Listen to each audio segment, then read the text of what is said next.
Thank you very much, Mr. President. Ladies and gentlemen, good evening. Assalamu alaikum. Lovely to see you all here tonight. We are having a very entertaining night, are we not, with some very interesting things being said from the other side of the house tonight. Let me begin by saying, as a Muslim, as a representative of Islam, I would consider myself an ambassador for Islam, a believer in Islam, a follower of Islam and its Prophet. So, in that capacity, let me begin by apologizing to Anne-Marie for the Bali bombings. I apologize for the role of my religion and me and my people, for the killing of Theo van Gogh, for 7/7. Yes, that was all of us. That was Islam, that was Muslims, that was the Quran. I mean, astonishing claims to make in the very first speech tonight, on a day like today, where the Conservative Prime Minister of the United Kingdom is having to come out and point out that these kind of views are anathema. And I believe you're trying to stand for the Labour Party to become an MP in Brighton. If you do, and you make these comments, I'm guessing you'll have the whip withdrawn from you, but then again, UKIP's on the rise, they'll take you, the BNP, they might have something to say about your views. What Mehdi Hassan always does. By the way, just on a factual point, since we heard a lot about the second speaker, about how backward we Muslims all are, on a factual point, you said that Islam was born in Saudi Arabia. Islam was born in 610 AD. Saudi Arabia was born in 1932 AD. So you were only 1,322 years off. Not bad? Not bad start there. Talking of maths, by the way, a man named Al-Khawarizmi was one of the greatest mathematicians of all time, a Muslim, worked in the golden age of Islam. He's the guy who came up with not just algebra, but algorithms. Without algorithms, you wouldn't have laptops. Without laptops, Daniel Johnson tonight wouldn't have been able to print out his speech in which he came to berate us Muslims for holding back the advance and intellectual achievements of the West, which all happened without any contribution from anyone else other than the Judeo-Christian people of Europe. In fact, Daniel David Levering, the author of the Pulitzer Prize-winning historian and author of The Golden Crucible, points out that there would be no Renaissance, there would be no Reformation in Europe without the role played by Ibn Sina and Ibn Rushd and some of the great Muslim theologians, philosophers, scientists in bringing Greek texts to Europe. As for this being our university, I will leave that to the imagination as to who is our and who is there. I studied here too. An astonishing set of speeches so far making this case tonight. A mixture of just cherry-picked quotes, facts and figures, self-serving, selective, a farrago of distortions, misrepresentations, misinterpretations, misquotations. Daniel talked about my article in the New Statesman, which got me a lot of flack, where I talked about the anti-Semitism that is prevalent in some parts of the Muslim community, which indeed it is. Of course, I didn't say in that piece that it was caused by the religion of Islam. In fact, modern anti-Semitism in the Middle East was imported from, finish the sentence, Judeo-Christian Europe, where I believe some certainly bad things happened to the Jewish people. In fact, Tom Friedman, Jewish-American columnist in the New York Times, told me in this very chamber last week that he believed, had Muslims been running Europe in the 1940s, 6 million extra Jews would still be alive today. So I'm not going to take lessons in anti-Semitism from someone who's here to defend the Judeo-Christian values of a continent that murdered 6 million Jews. Moving swiftly on. Yes. Absolutely. Well, I'm about to make that point. No, I'm about to make that point. You're right. I agree with you 110%. That is my point. I don't think Europe is evil or bad. I'm a very proud European. I don't want to judge Europe on that basis, but if we're going to play this gutter game where we pull out the Bali bombing and we pull out examples of anti-Semitism in the Islamic community, then of course I'm going to come back and say, well, hold on. I mean, look, let's be very clear. Daniel here was a last-minute replacement for Douglas Murray, who had to pull out. And Douglas and I have a well-documented differences, but to be fair to Douglas, as to be fair to Anne-Marie and to Peter, atheists. Atheists see all religions as evil, violent, threatening. What the problem I have with Daniel's speech is that Daniel comes here to run this robust defense of Christianity, forgetting that his fellow Christians, people who said they were acting in the name of Jesus, gave us the Crusades, the Spanish Inquisition, the anti-Jewish pogroms, European colonialism in Africa and Asia, the Lord's Resistance Army in Uganda, not to mention countless arson and bomb attacks on abortion clinics in the United States of America to this very day. I would like a little bit of humility from Daniel first before he begins lecturing other communities and other faiths on violence, terror and intolerance. But, no thank you. Some water. But I would say this, to address the gentleman's very valid point here, I'm not going to play that game. I don't actually believe that Christianity is a religion of violence and hate because of what the LRA does in Uganda or what Crusaders did to Jews and Muslims in Jerusalem when they took back the city in the 12th or 13th or whatever century it was.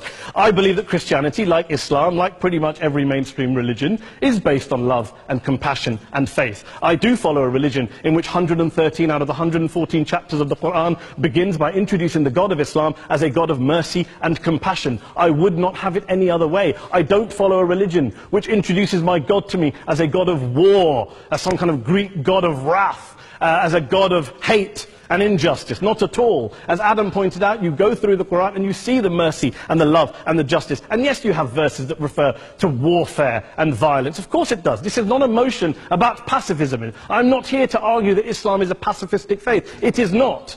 Islam allows military action, violence in certain limited contexts. And yes, a minority of Muslims do take it out of that context. But is it religious? We talked about Woolwich.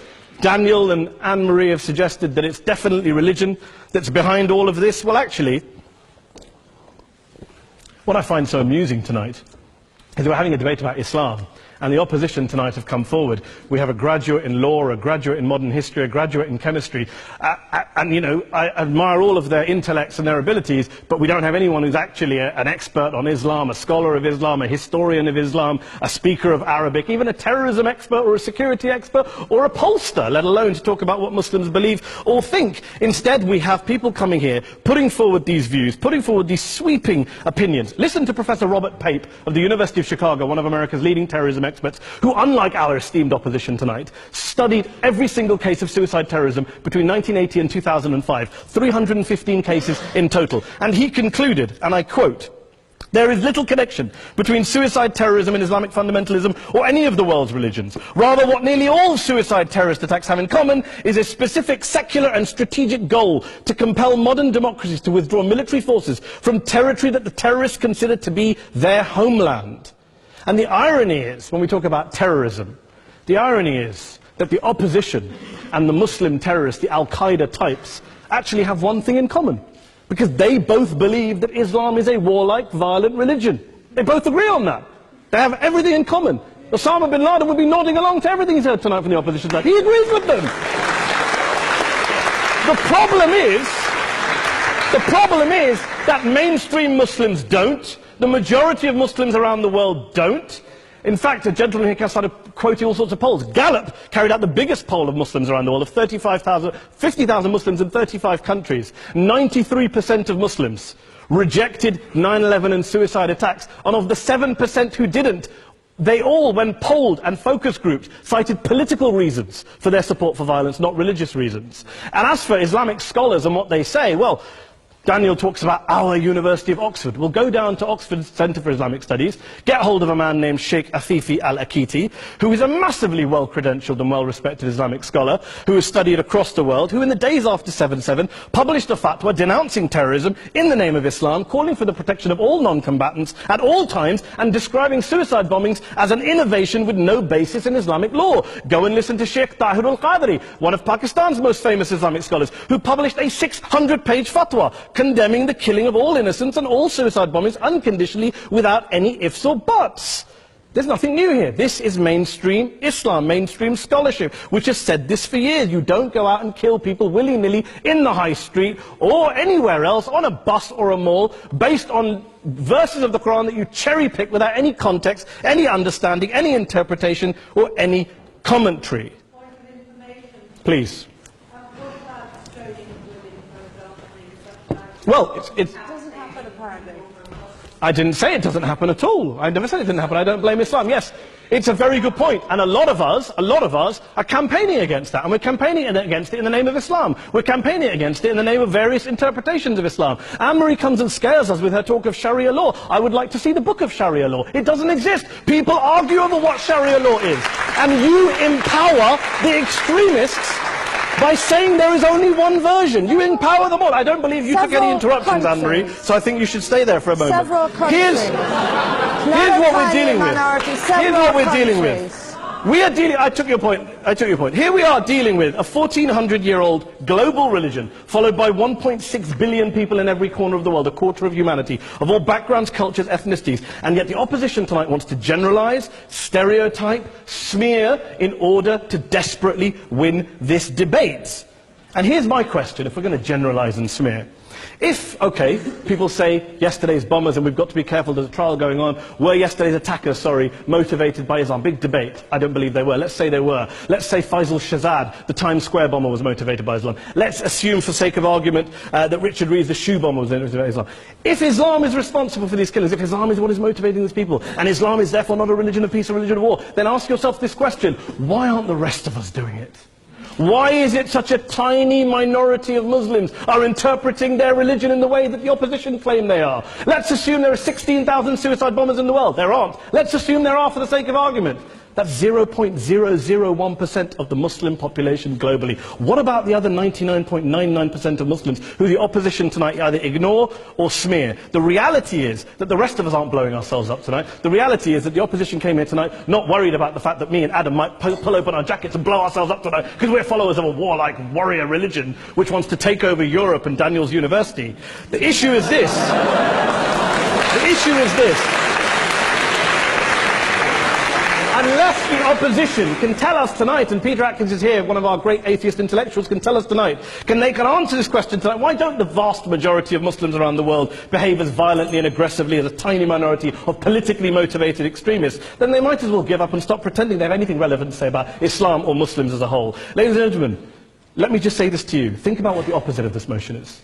If you vote no tonight, think about what you're saying the opposite of this motion is. That Islam isn't a religion of peace, it's a religion of war, of violence, of terror, of aggression. That the people who follow Islam, me, my wife, my retired parents, my 6-year-old child, that 1.8 million of your fellow British residents and citizens, that 1.6 billion people across the world, your fellow human beings, are all followers, promoters, believers in a religion of violence. Do you really think that? Do you really believe that to be the case? They say that in the Oxford Union, the most famous debate was in 1933, when Adolf Hitler looked out for the result of the King and Country motion, where they voted against fighting for King and Country, and Hitler was listening out for the result. Well, tonight, 80 years on, there are two groups of people around the world who I would argue are waiting for the result of tonight's vote. There are the millions of peaceful, non-violent, law-abiding Muslims, both in the UK, Europe, Asia, Africa and beyond, who see Islam as the source of their identity, as a source of spiritual fulfillment, of hope, of solace. And there are the phobes, the haters, the bigots out there who want to push the clash of civilizations, who want to divide all of us into them and us and ours and their. Ladies and gentlemen, I urge you all not to fuel the arguments of the phobes and bigots. Don't legitimize their divisions. Don't legitimize their hate. Trust those Muslims who you know, who you've met, who you hear, who don't believe in violence, who do want you to hear the peaceful message of the Quran as they believe it to be taught to the majority of Muslims, the Islam of peace and compassion and mercy, the Islam of the Quran, not of Al-Qaeda. Ladies and gentlemen, I beg to propose this motion to the House. I urge you to vote yes tonight. Thank you very much for your time.